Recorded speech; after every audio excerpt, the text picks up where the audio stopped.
মাদারীপুরে ভেজাল গুড়ে মাথায় হাত ব্যবসায়ীর। অর্ধশত কোটি টাকার ব্যবসা নেমেছে 1 কোটিতে। ক্ষুদ্র গুড় ব্যবসায়ীদের অভিযোগ, ভেজাল গুড় তৈরির জন্য এক শ্রেণীর বড় মহল গড়ে উঠেছে। আসল গুড়ের অর্ধেক দামে বিক্রি হচ্ছে ভেজাল গুড়। ফলে সাধারণ মানুষও গুড় খাওয়া থেকে মুখ ফিরিয়ে নিচ্ছে। মাদারীপুর থেকে সাগর হোসেন তামিমের রিপোর্ট।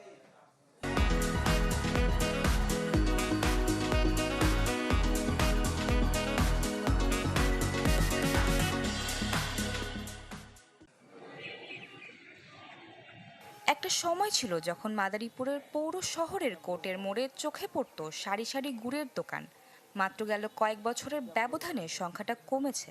গুড় নিয়ে বসে আছেন হাতে গোনা কয়েকজন।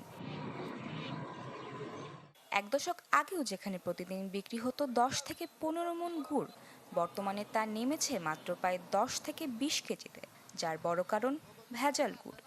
আগে 2 মণ 3 মণ বিক্রি করতাম, এখন 20-30 কেজি 40 কেজি বিক্রি করি। জায়গায় জায়গায় জায়গায় জায়গায় খারাপ গুড় বিক্রি হয়, এই কারণে আমাকে এখানে বিক্রি কম হতে আছে।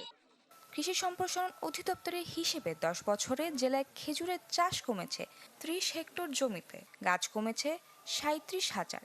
ফলে উৎপাদন কমেছে গুড়ের। আর এই সুযোগে হাটবাজার সয়লাভ ভেজাল গুড়ে।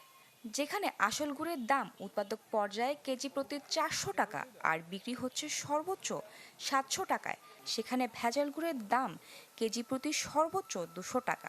অর্ধেক দামে গুড় মেলায় ব্যবসাও নেমেছে খাদে। আগে যেরকম খাইতো এখন মানে খাইতেই চায় না, ভেজালে জেনে গুড় খাওয়া বন্ধ করে দিয়েছেন পাবলিকে। মান কম বিদায় আর এটা সেরকম পাওয়া যায় না। গুড়ের আবাদ বাড়াতে গাছ রোপণের দিকে নজর দেওয়ার তাগিদ সংশ্লিষ্টদের।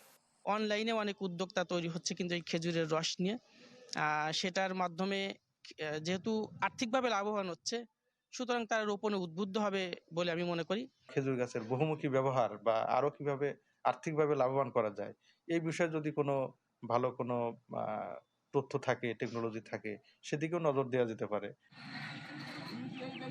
জেলায় গত অর্থ বছরে গুড়ের উৎপাদন 125 লাখ মেট্রিক টন, আর এবছর তা কমে দাঁড়িয়েছে 118 লাখ মেট্রিক টনে। Desk report, channel 24।